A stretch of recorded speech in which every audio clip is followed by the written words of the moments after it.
I am yours, I am yours, I am yours. Send me, Lord. I am yours, I am yours, I am yours. Welcome to the Gospel-Centered Pro-Life Podcast, a podcast designed to equip, encourage, and challenge you in pro-life ministry, and always with a focus on the gospel. Stay tuned.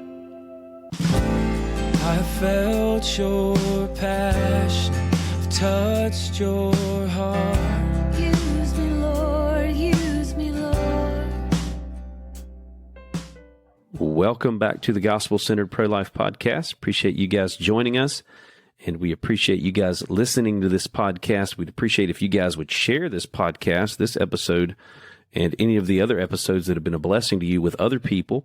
I want to mention, too, that we have set up a website, or at least a web page, where all of our podcasts hang out. We recently changed our podcast hosting to another hosting service, and it's really good because you can actually go in onto this web page and you can do a keyword search for any keyword, any topic that you have questions about, and it'll go through all of our 123 podcast episodes that we've done over the past couple of years, and it'll find in the title or in the body of the podcast, because it actually has a transcript of each of the podcasts that it creates as the podcasts are put into that service. And so it'll search for, let's say you have questions about adoption as a keyword, like how do you mention adoption?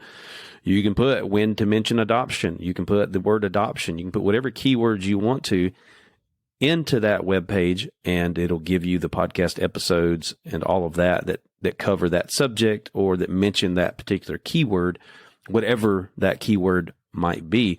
And you can just go to gospelcenteredprolife.com, and that will ultimately take you to that webpage. So gospelcenteredprolife.com. And we hope it'll be a blessing. That was really created to help you guys who have questions about things that we cover, and so that you don't have to dig through all of the episodes on iTunes or however, Google Podcasts or Spotify or whatever. You can just go onto that webpage. You can find which episode. If you want to listen to it on Spotify or whatever, you can certainly do that. But you can listen to it right off of that webpage, and I believe you can even download them onto your phone or whatever directly off of that web page as well. So that's something we put together for you guys to help just continue to encourage and equip you to do the ministry on the sidewalk. So we're going to cover, as we do oftentimes, a subject that kind of came across our radar as we were talking with local counselors. Vicki was talking with a local counselor in Charlotte. And so, Vicki, introduce our topic real quick, if you will, please, and then we'll jump right into it. Sure. So we're going to talk about when you should describe graphically what happens in an abortion, when and if. I guess some people are probably wondering, should you ever do that? So if you should, first of all, rationale for that.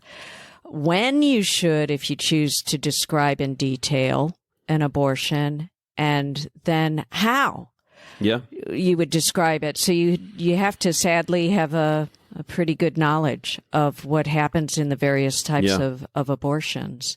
Yeah. And the topic came up when we had a mom we'd basically tried everything with, and we're going to go over that in a little bit more depth. But and I suggested to one of our counselors, maybe it's time to, in gruesome detail, let this woman know what's going to happen to that baby, because she was a second trimester abortion. And the counselor said, I don't feel really comfortable doing that. She just really wasn't well versed yet in what actually happens in specifically a surgical abortion, because we knew that was what was going to happen for that child. And so I got on the microphone and described it. And there was all of the loud, noisy, raucous, lying pro-abortion group were silent, just silent. And we all got the sense, it was like there was this very somber silence that fell over the place. And we realized, we probably maybe don't even do this enough, because this is the truth. This is the truth of what's going to happen to these babies. And these moms need to know because they are not being told. And most of them don't know. And in fact, neither do, I believe, many of the so-called pro-choice people. Yeah. So we decided we really needed to inform anyone that maybe is not aware of what happens. They need to know what happens in an abortion as well as when to use it. Yeah. Yeah. And I think it's important that just in general that we know what happens in an abortion so that we're informed of what we're dealing with, right? We need to know, we need to be well informed. And of course, we have it in our pamphlets, the little pamphlets that we hand out at the abortion center, Hope is Here pamphlets. And, I think it's important that if you're going to hand something out, that you've read what you're handing out and that you're well versed in what's inside of that. Now, it doesn't get into graphic details. It gets into some detail about what happens in those abortion procedures. And it breaks down like the medical abortion, first trimester, second trimester, third trimester abortions, and the procedures that are involved in that. And so it's helpful that you have the information, especially again, if you're going to hand out that information. And I want to say too, that, we don't want to come out of the gate talking about the abortion procedures and how gruesome they are. Right. And the reason why is because we want to try to build a relationship with that woman. We don't want to just immediately shut the conversation down, gross her out with what she's doing. And she kind of shuts down in her mind when she hears this graphic reality of what's happening inside of there. But we have our 3 talking points, right? Right. What God says about the baby, about the mom, the humanity of the baby, describing fetal development and all of that. Heart begins to beat at 16, 17 to 21 days after conception. And then, of course, the resources that are available. So those are our 3 main talking points. We stick to those as much as we can. But there is a time when it's appropriate to get outside of that framework, certainly. And when you've kind of thrown everything at them as far as these 3 talking points are concerned, and there's a lot that's included in those 3 talking points. Mm-hmm. It's a framework, really, of points that we touch on. But there's a lot that can be said even within that framework. But there are some things outside of that framework, and talking about abortion procedures is one of those things. And I think this can actually be a very effective way to help really awaken the conscience of the woman as you're talking to her. And I've done it talking to the men as well. Right. I'll ask them if they come out on the sidewalk or whatever, if they stop in their vehicle to talk, I'll ask them, how far along is she? I'll just go right for it. How far along is your girlfriend? And then, do you know what's going to happen to your baby? And I do want to make sure and personalize that, right? I don't want to say something like, you know what happens to babies in procedures? Or you know what's going to happen to her baby? No, I want to make it personal for him as a man. And if I'm talking to a woman, I want to make it personal. Do you know what's going to happen to your baby? I might even say, you know what's going to happen to your son or daughter that you carry in your womb? Do you know what's going to happen to your son or daughter that she carries in her womb? And then, of course, I'll break down. If I know that if he says she's 9 weeks along or whatever, I'll take his word for it, and I'll begin to describe, do you know if she's going to take the abortion pill? A lot of times they don't know, but I've found that they will actually say, well, she's taking the pill, because it almost kind of like in their mind minimizes it. It's not really an abortion. And even some Christians, some pro-lifers, especially people that are new to this, kind of view it that way, that surgical abortions are real abortions, abortion pills are not. And we're going to talk about that toward the end of this article a little bit, breaking down that, because a medical abortion, the abortion pill procedure, is just as much an abortion. And I will say that. It's just as much an abortion as a surgical abortion, and in some ways can be a little more graphic.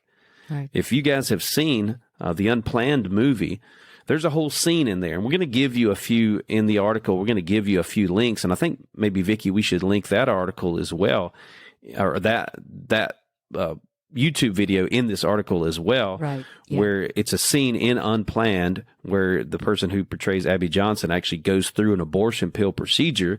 She's in the bathroom, blood all over the place after the abortion pill procedure is completed. And we've done numerous episodes. Go on gospelcenteredprolife.com and search abortion pill, and you'll find a couple of episodes we've done, and we've talked about this a couple of different times. But anyway, I guess I kind of rabbit trailed and ran through the article in some ways a little earlier than we'd intended to touch on certain things. But we're going to put some videos into the show notes, or at least into the article that was written as a framework for this episode. And I want you guys to watch those videos. They're graphic. I get it. But I think we need to sometimes refresh our hearts and minds of what we're actually dealing with. To just have our hearts broken afresh, I think is really helpful. And then, again, we can help these women to see what they're about to do. And again, I think there's an appropriate time for that. And, you know, I would say just, again, as kind of maybe a little bit of a rabbit trail, I think it'd be good to get these links out of the article and to save them in a note on your phone. If you're ministering out on the sidewalk and you get to the point where you think that it's appropriate to share these things, you can actually show them, if they're willing to watch it, a video. And there's a longer video that explains all of them together. And then there's a breakdown of the different, you know, medical abortion, first trimester, second, third trimester. So it's in one kind of stream of videos. And then they even break it down. It's Live Action that does it, break it down into I think it's 3 or 4 minute videos for each procedure. And so I would have those on my phone. You can search it really easily. Go on YouTube and search Live Action abortion procedures, and you can find it pretty easily. But with all of that said, Vicki, let's jump into the article. If I didn't kind of derail everything. I think there's probably people listening already that are saying, "I'm never going to do that." I said that about the graphic signs. Never going to show those. I'm not going to use shock value to get someone not to kill their baby. But, you know, as I was praying and thinking about this article in the aftermath of when I've talked about this often actually on the mic, but not in a while at the abortion center. And when I did this most recent time, I started crying going through it, and it made me realize, you know, I probably don't do this enough, because if it causes this strong a response in me who knows this information, it really could be a turning point for the women going in there who have maybe never heard it. But one of the verses that it happened to be in my Bible study at the time that I was researching for this article is Ezekiel 33:6. And I think it's such an important verse in terms of maybe helping us all to think about, should we be warning moms about what is going to happen to their baby? And should we do so graphically? And so that verse, did you want to read it? Do you have that verse there? Yeah. It says, "But if the watchman sees the sword coming and does not blow the trumpet to warn the people, and the sword comes and takes someone's life, that person's life will be taken because of their sin. But I will hold the watchman accountable for their blood." Yeah, so a sword is coming, and someone's life is going to be taken, and we are called to warn them, or their blood is on our hands. Is basically paraphrasing what that is saying, and I guess people could argue about what that warning should be, but we are called to speak truth. And even the word abortion muddies what the truth is. Abortion doesn't come close to describing what is actually going to take place. And of course, things like calling it choice or health care. I don't know what's happening throughout the nation, but I know at our facility, increasingly, the pro-choice people, the so-called pro-choice people, are shouting out, "This is normal. This is good. This is loving. This is right." Yeah. And that cannot stand. I just have felt more and more strongly, we cannot let that lie stand. And we have to counter it. And the best way to counter it is with truth. And I think graphic truth. There is a world of difference between saying abortion is barbaric and saying your baby, your son or your daughter, a living member of your family, is going to have their arms and legs ripped off while they are still alive without anesthesia. Yeah. Then they can conclude for themselves that this is barbaric. That it is horrific. So I believe very strongly it's important for us not only to show graphic images, but to be knowledgeable and to describe the graphic reality of what happens in an abortion. In fact, I think it was Ray Comfort who showed some of these videos that you're talking about Yeah. what happens in an abortion, and people would change their minds on the spot about whether Yeah. abortion should be legal, which Yeah, shows yeah. the power of that. I hope that convinces people that, yes, this should be in your repertoire of things that you're going to talk about. And you alluded to already, Daniel, when to bring that into the discussion, but maybe just summarize when would you, in general, bring up the graphic details of what happens in an abortion? Yeah. Now, I think it is good. You were talking about doing it on the microphone. Everybody's scenario is a little bit different where the Right. abortion centers in different cities are, and because of the rules, laws, things, some people can't even use amplified sound. Some people can. Again, I don't, I'm confident that it's not the main theme of what we need to be saying Right. as far as how graphic and how terrible abortion is in the sense of like describing graphic details. But I do think it can be very appropriate to share. And I think on a microphone, letting folks know what's about to happen to their baby can be a powerful way to do it. And I think, again, shutting the mouths of the pro-abortion people who tout that this is a woman's right to choose, they sanitize really what's happening by using the word abortion or using words like healthcare and things like that. And so when you get into describing, okay, this abortion thing, what is it actually? What are we actually talking about? It's an act of violence. I mean, even abortionists that perform abortions have admitted that abortion is an act of violence. Right. And that's really what you're trying to get to, that abortion is an act of violence. So I won't always describe the abortion procedures, but I will almost always say that abortion is not healthcare. Abortion is an act of violence that you commit against your own baby. That's actually a common phrase that I use. Yeah. And then I will get sometimes into describing the abortion procedures and the abortion pill. I think as far as like a public declaration on a microphone or calling out, I don't know if I can say here's the perfect time to do that. I think when you've kind of given everything else, you've touched on those 3 talking points, then go for it, But again, I don't think it's the first thing a woman needs to hear as soon as she gets out of her vehicle or as soon as you meet her walking up the sidewalk. I think the first thing is obviously letting her know that you're a human being that acknowledges her humanity, that acknowledges the humanity of her baby, and talking about kind of around those 3 talking points. But when you're getting into a one-on-one conversation, as I described earlier, I do this when I'm talking to the men, even when I'm talking to the moms. When I get in some more of an in-depth conversation, I guess, for lack of a better term, I've thrown everything but the kitchen sink at them, then I guess that is probably the kitchen sink. Do you know what's going to happen to your baby? And I will begin to describe it. And we even have, within some of our literature, we have a sticker of a baby that's a victim of abortion. And so I'll ask, can I show you what abortion looks like? And I'll open that up. And I think that some of you, if you don't have them, if you're ministering on the sidewalk, then you should reach out to, the website is abortionno.org, I believe. It's either abortionno.org or abortionno.com. It's CBR, Center for Bioethical Reform. And they really that's their ministry, is to show the graphic images of abortions. They do it on college campuses. We did a podcast with some of their guys Right. a while back.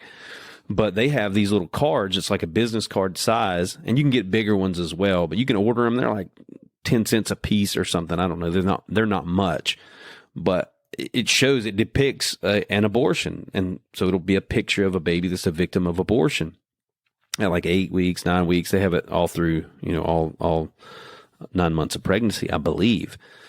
But I think it's appropriate to even have some of those on hand and to say, can I show you what an abortion looks like? And then to begin to describe those abortion procedures. Oftentimes what you're going to get is repulsion, right? They're not going to like what they're hearing.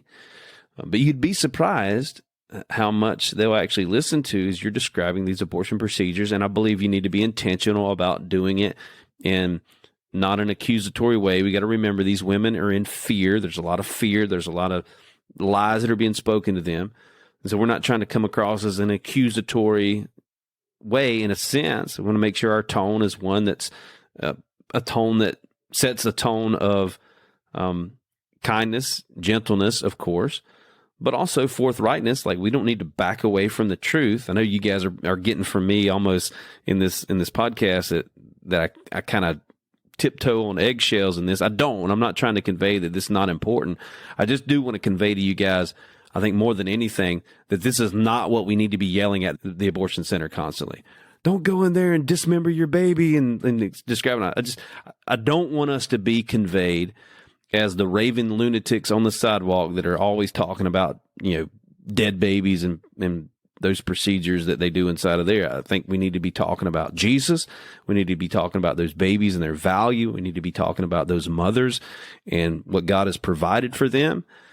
But again, if all of that sort of fails, then yeah, let's talk about the reality of what's going to happen inside of there in a way that's informative and does have some shock value to it. Let's face it.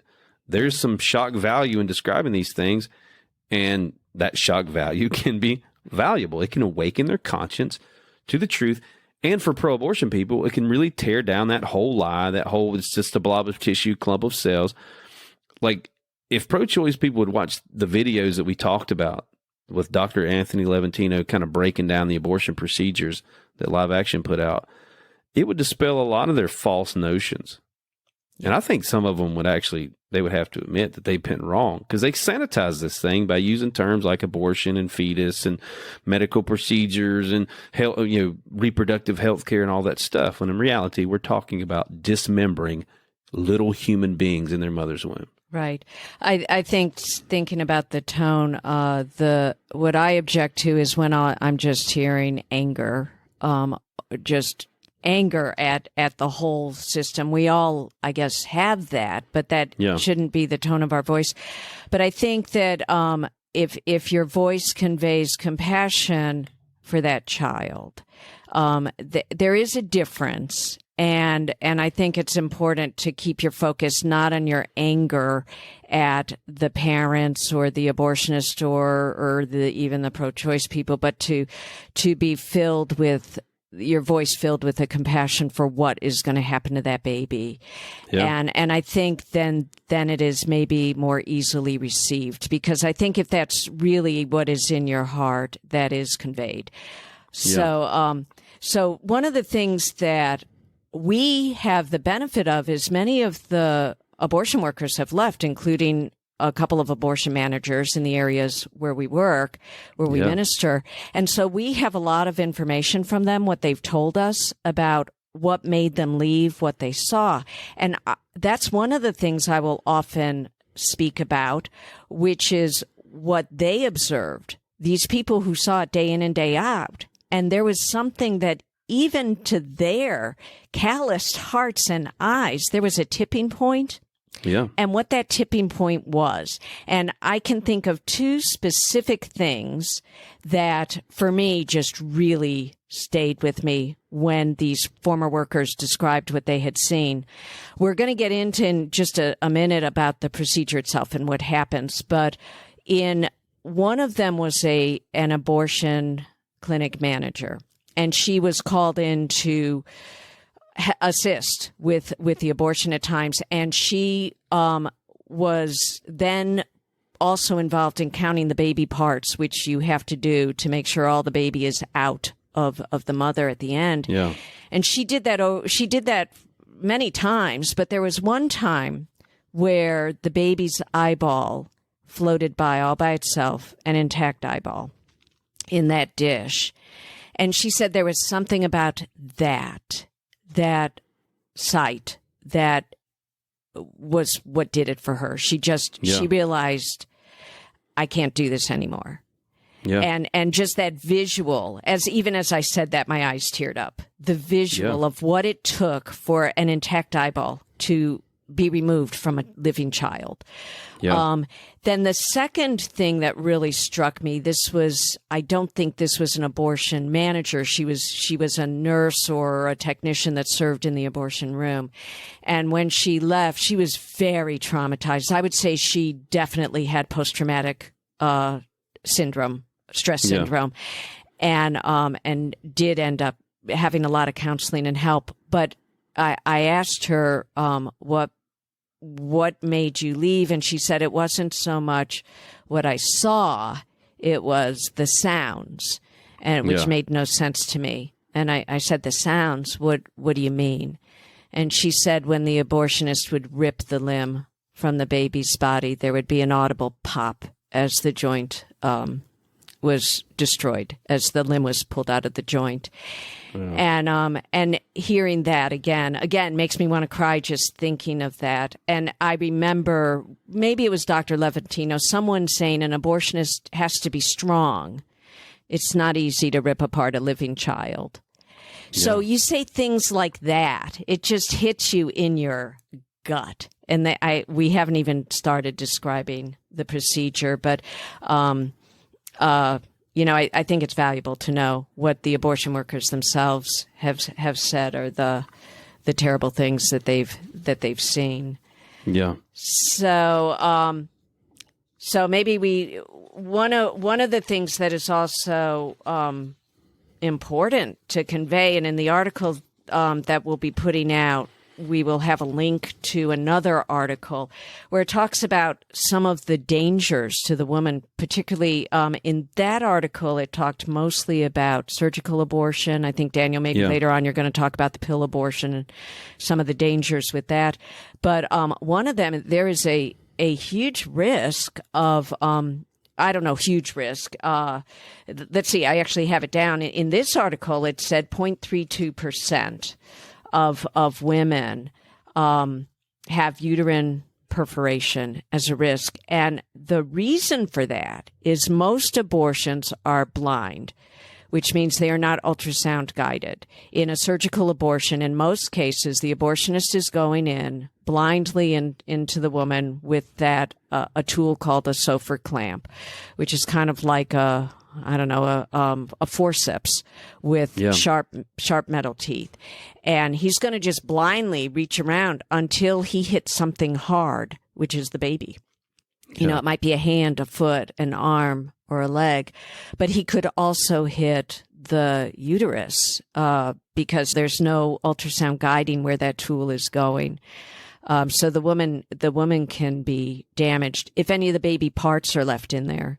The risk of infection, 1 in 125 women has a dangerous infection following a surgical abortion.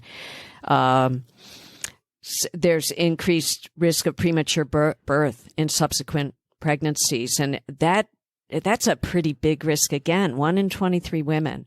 So those are not insignificant risks of the abortion.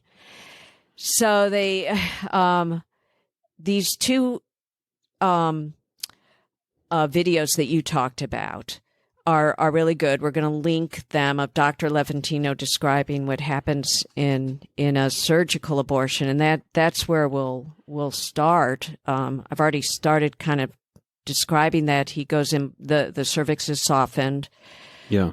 He goes in with this Sofer clamp and other tools, but the Sofer clamp, it can both grab and hang on tightly, and it's not going to let go. And also the teeth are sharp, so it's also piercing and severing.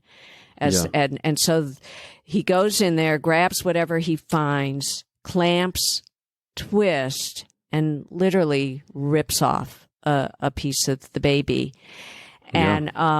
And then does that over and over again until the baby has been removed, depending upon and the baby is living. I don't know how long the baby lives. In the video, it makes it look like the baby lives. It's a kind of cartoony video, but I assume it's based on what he knows is the truth. And it looks like the baby lives at least through that first limb being ripped off and possibly through the second. Probably excruciating pain. We definitely, there's no doubt a baby at 20 weeks feels pain, probably earlier than that. They certainly respond to touch at 8 weeks. Yeah. But because, sometimes you will hear the pro-choice crowd say that the cortex isn't fully developed, and so the baby can't possibly feel pain. But that's a misunderstanding of neurology, which I studied. I was an occupational therapist, my first career. And the cortex actually has an inhibitory effect. It dampens our sensory input. That's one of the main roles of the cortex. So when the cortex is fully developed, it actually decreases the impact of pain, because otherwise the pain would be so excruciating that we would go into shock. But when there's no cortex yet fully developed, the pain is exaggerated. So this baby probably feels pain to an unimaginable degree, depending on the age of the child. But then because the skull, depending again on the age of the unborn baby, the skull is hard, it has already calcified, and it cannot be pulled through the cervix. And so the abortionist with that Sofer clamp goes in and crushes the skull and then removes the shards of the skull, and a milky white fluid comes out. That's the brains coming out from the woman. And what I read is when that skull is crushed, again, there's a danger of a perforated uterus because those fragments are sharp. And it can perforate the uterus, it can perforate the cervix, it can damage other organs. So, and then the abortionist goes back in with a curette or suction, scrapes out anything that he might have missed.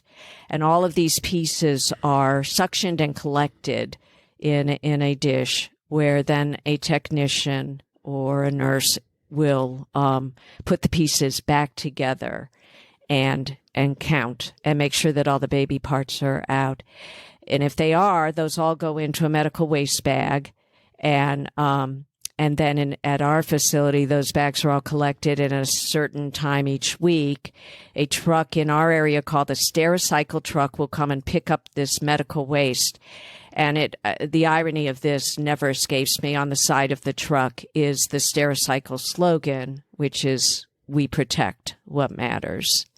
Yeah. And when I have finished describing that in detail, and like you said, it is a last resort. If I'm talking about that, it's because I know there's someone in there who's about to have a surgical abortion when I'm describing this, and I know that we've tried everything else. Our 3 talking points, their heart is so hard that I feel this is all that I have left anyway that I can think of to say. And I will often conclude with the sentence, should any civilized society condone this in any form? Yeah, of course the answer is no. Right. And this is what you've just described, the graphic reality of what we're dealing with. Right. And even though it's not fun to talk about, and of course, as you're going through and describing all of that stuff, it's just so gruesome. Yeah. But it is the gruesome reality of what's going on in those buildings. Right. And, we shouldn't shy away from that. We think about, I go back to what happened in the days of Nazi Germany and really describing how they gassed Jews. They called them non-human, just like we do in our society for these unborn children. Right. And of course, the graphic nature of what they did in that needs to be described. It needs to be explained to modern society so that we can stop the wickedness that we're involved in. Yeah. The same way, like in the days of slavery and the graphic things that were done to the Africans that were brought over here and others who were brought over here to this country and then other countries around the world that have been involved in slavery. It's like human beings are treated like less than human. They're treated like, in this case, it's describing these procedures, treated like medical waste. Exactly. And thrown away as garbage. Right. And that's a gross reality that needs to be shared. I think it needs to be shared in a big picture way with society at large, but I do think also with the mothers and with the fathers that this needs to be shared. Yeah. And it needs to be personalized in the sense that I explained earlier. Like I'm talking to a young man, I'm going to explain to him, this is what's going to happen to your son or your daughter.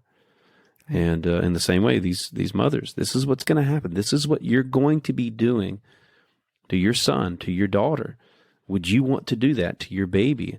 And of course, the reality is people can accuse us of, again, being over the top and just, trying to use the shock factor or whatever.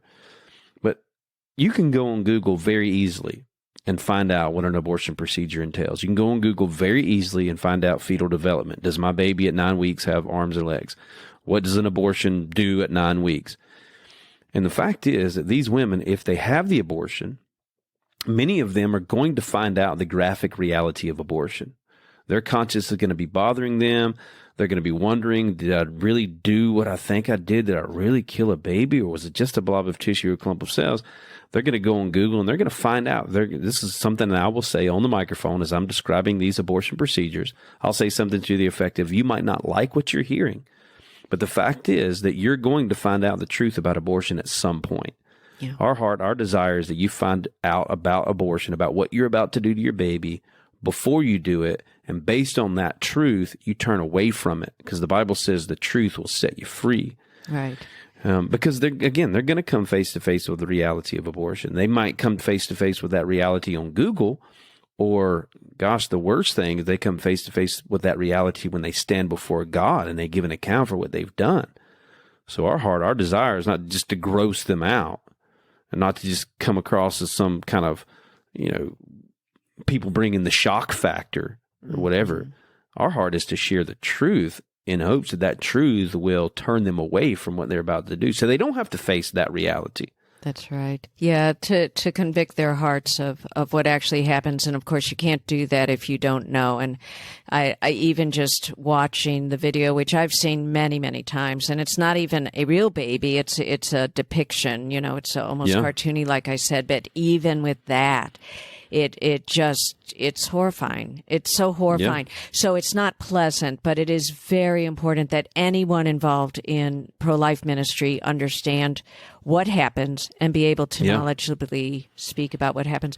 So Daniel, what happens then is a pill any better? We hear over and over them saying, yeah, a pill's just fine. Here's one thing that I want to try to mention as often as I can, actually, because I see a lot of times people on the sidewalks even conflating the abortion pill with the morning after pill. Right. And so some people might even say, well, the abortion center in our city, they don't do real abortions. They only do the pill. And they equate that because they say it's like the morning after pill, but it's not. The abortion pill and the morning after pill are two completely different things. The morning after pill someone would take if they think if they had unprotected sex and they're afraid they might get pregnant. It actually primarily keeps the mother from conceiving a child, or keeps the woman from conceiving a baby. That's a primary function. It could be abortive. It could be abortifacient. Is that the word? Yeah. It could be, but that's not the primary way it works, and it's not always. As a matter of fact, it's probably not even often an abortion. It just keeps her from conceiving. So that's one thing. The abortion pill procedure, though, is always an abortion. It's always killing a conceived child, because typically the abortion pill will be administered, if a woman chooses that procedure, between 5 and 10 weeks. Normally, they don't do an abortion pill procedure after 10 weeks because there's some further complications that can happen. And I don't think it's even been FDA approved past 10 weeks, at least the last that I knew. And most of the abortion centers that do the abortion pill only, like a lot of Planned Parenthoods here in Southern California, do the abortion pill only. I think, across the nation, Planned Parenthoods and other abortion centers that do the abortion pill only do abortions up to 10 weeks. Mm-hmm. But the abortion pill procedure, and again, we've done podcasts about this, so please take advantage of those. Be knowledgeable about this. The abortion pill procedure is just as much an abortion as a surgical abortion. So let's just be clear about that. If the abortion center down the road from your house or near your church only does the abortion pill, they are still killing babies. Okay? It's not now, maybe in our minds and with our human sensitivities, it's a little less graphic, maybe, because it's not actually dismembering a baby. Because very early along, even at 6 weeks, 5 weeks, if they do a surgical abortion, they do a suction aspiration abortion where the baby is sucked through to a cannula, in essence, sucked through a vacuum tube, and its little body is put into a petri dish, being kind of just ground up through that suction. That's a dismemberment abortion. That baby's being dismembered. He or she's very small, And so we even might think of that as being a little less graphic because they're not actually taking forceps and dismembering the baby. But the reality is, if we believe life begins at conception and we believe that every human being is valuable from conception till natural death, right? And we believe that, being pro-life, right? Then no matter what the procedure is and no matter how far along the baby is, it's still an act of violence and it's still wrong and it's still sin. And we still need to be speaking against it. So again, if they only do the abortion pill where, in your city, they're still killing children inside of that place. Right. And sadly, this is, I know it's a California phenomenon, and I'm sure it is in many of the places, many of the states here on the West Coast, and I'm sure some Midwest states and maybe even, I'm sure up in New York as well, where a woman can actually get the abortion pill through telemed, where she didn't even have to see a doctor. She didn't even have to have an ultrasound. She can just say, hey, I'm this far along, and she can take the abortion pills and do that whole thing at home. And that's dangerous. Dr. Matt talked about that in our last podcast several months ago about the abortion pill. But I'm going to describe, if that's okay, Vicki, what the abortion pill entails. Yes. And just really, I'll talk a little bit about the risks, but just to kind of help you guys to understand the graphic nature of the abortion pill. And I mentioned earlier, there's a video out there from the Unplanned movie. There's a segment of that whole movie you can find on YouTube. I think you can just search Unplanned abortion pill and you'll find a video. I think it's 3 or 4 minutes long. I'll even try to, again, link it in this article or in the show notes of the podcast. But the abortion pill works. It's actually not one pill. It's actually 2 medications. So that's why I would say it's the abortion pill procedure, because it's a procedure, not just one pill. So it's not like they go into the abortion center, they take a pill and they go on, right? And some people imagine, this is what the pro-abortion people and the abortion industry wants us to believe, that that's what it is. You just take a pill, your baby disappears, you go on with your life. Your problems disappear, you go on with your life. You have a regular period and it's no big deal. Yeah, right. Yeah. So it sanitizes the whole thing. But the reality is it's much more graphic than that. Yeah.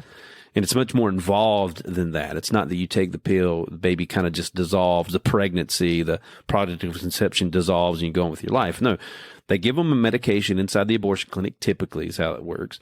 They'll go into the abortion clinic. They'll typically get an ultrasound to make sure they're 10 weeks or before so they can actually do the abortion pill. And then they give them a medication called mifepristone, or Mifeprex is the brand name. I'm sure there's generic versions now. But they'll give them that medication inside, and that's the inside the abortion center, and that's the medication that actually will kill the baby. So I won't get into all the details because Dr. Matt explains it in that podcast about it, but it basically cuts off the flow of blood, oxygen, and nutrients that the baby needs to stay alive. The baby, the placenta is attached to the uterine wall that ultimately gets nutrients from the mother's body and gives that nutrients to the baby's body. That placenta is detached from the uterine wall, and the baby, in essence, dies of not having the nutrients and the oxygen that he or she needs to survive. And then, so the mother will take that. The effects of that medication, mifepristone, take place in 24 to 48 hours. It takes some time for that medication to take an effect.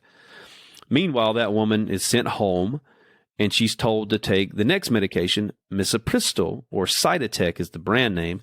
And it's a medication that will put her into labor. But of course, in an early pregnancy like that, and the medication they gave her at the abortion clinic killed the child, in essence, what's happening is they put her into labor with that Cytotec that she takes at home, and she delivers that dead baby, oftentimes in the toilet, or sometimes even in the bathtub as she's trying to relieve herself of the pain that comes, because that medication actually causes contractions and all that. So sometimes strong the woman will sit. contractions. Sometimes the woman will be sitting in a warm bath and the baby will be delivered that way. Of course, at that point, oftentimes that baby's dead. Yeah. And of course, if you see that video from the Unplanned movie and the abortion pill procedure being played out in the bathroom there's blood everywhere. And digging into Planned Parenthood's and the abortion industry's fine print on the abortion pill procedure, if you read their fine print, and this is on Planned Parenthood's website, you'll see that 1 out of 500 women that go through with the abortion pill procedure will require a blood transfusion. So they're going to lose a lot of blood. They tell the women, because we've heard this oftentimes, it's going to be like a menstrual cycle. It's not going to be that big a deal. Whenever actually on Planned Parenthood's website, I think they say I may get this a little wrong. You guys can dig into it. Maybe I'll even link that in this article if we can do that. But they say that the woman could pass golf ball size blood clots as she's going through with this abortion pill procedure. Now, of course, I've talked a lot about how it affects the mother, but of course, you talked a little bit again about how it affects the baby. That baby is basically starved to death. That child, at very early, 10 weeks, you can already tell, of course, it's a baby, arms, legs, fingers, and toes, and all that stuff. That baby's already moving around, very small, but it's a baby. And all the nutrients, all the things, the baby's in essence starved to death or suffocated because he or she's not getting the blood, oxygen, and nutrients that they need to stay alive.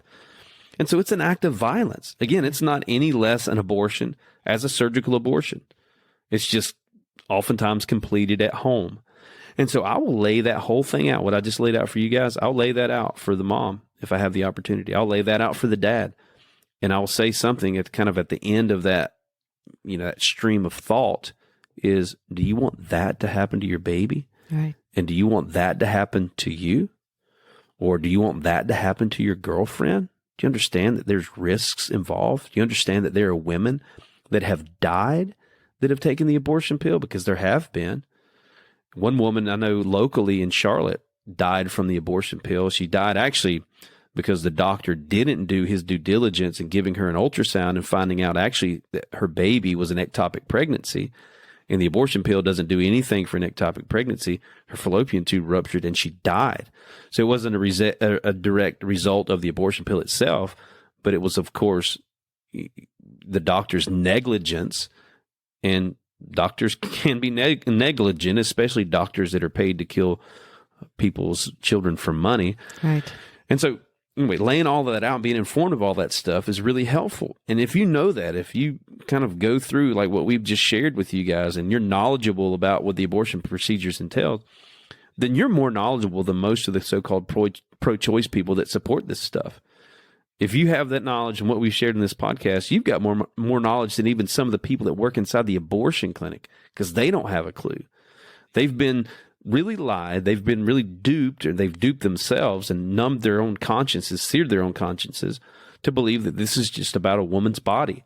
And they are disconnected from the reality that there are two people to be considered in each of these abortion procedures. That yes, the woman should be considered, but the baby is also to be considered. And that baby is not just some foreign object removed from her body, but it's actually a human being. Right. And that's why you have, like what you're talking about, these abortion workers really shocked with the truth of what's going on.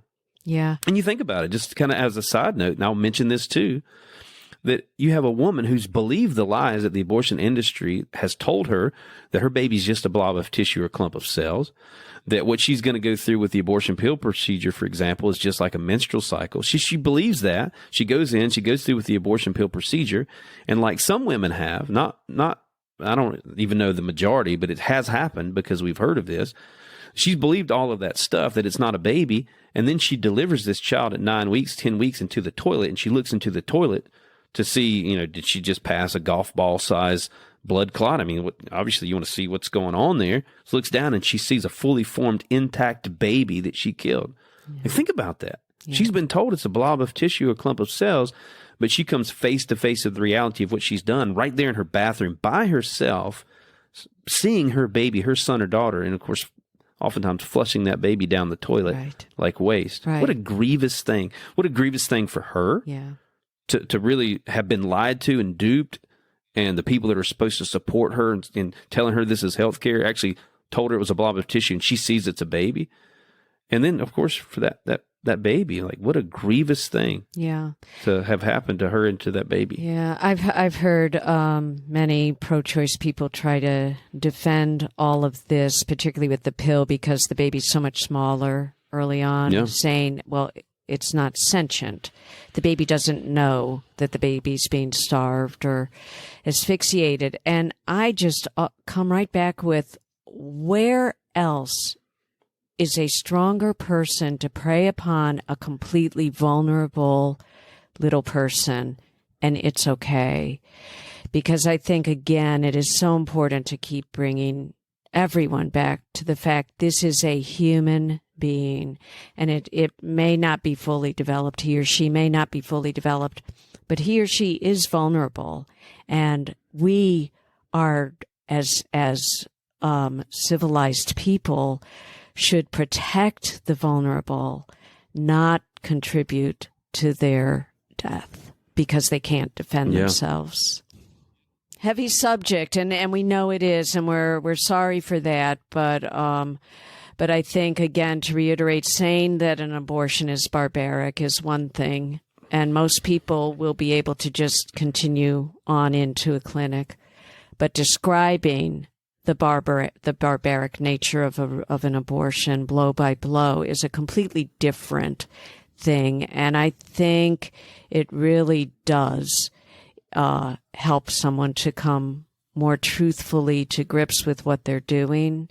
And once you have delivered that message, then your responsibility before God and for that child has been properly done, and now it's up to God and that woman, and you are absolved of the guilt of that child's blood. Yeah, absolutely. We're called to speak the truth. Yeah. Of course, we're called to speak the truth in love, right? But we're called to speak the truth and let the Lord apply that truth, and let the Lord in the heart of that mother change her heart and change her mind. And so, guys, this has been a heavy subject. This is not one of those podcasts where you end and it's like, all joy and great stuff and great feelings, right? There's a heaviness, and there should be a heaviness. But we hope that this podcast has been equipping for you guys, and we hope that you've been challenged to be able to share the truth of what abortion does to those precious little babies with the moms, with the dads, when appropriate. And so we'd love for you guys to take advantage. We mentioned a few articles and a few videos. I would just set aside some time, guys, and do your due diligence and study this subject matter, even as difficult as it might be. Be praying through the whole thing and letting God minister to your heart, because this is heavy stuff to be watching and to be listening to. But I do think it's worth it to be informed of what's going on inside of those places of death, and even to have at your fingertips the videos to show the women going into the abortion center when appropriate. Yeah. But again, we hope this was equipping you guys. We encourage you guys, please reach out to us if you have questions, other subjects you'd like for us to cover. You can reach me at daniel@lovelife.org. You can reach her, Vicky@lovelife.org. We'd love to talk with you via email and answer any questions, encourage you as much as we were able to. And with that, we'll wrap this thing up. And until next time, God bless. God bless you all. Give me an outlet for love. Give me an outlet for gratitude. I know it will cost me my life, but nothing's too precious since I made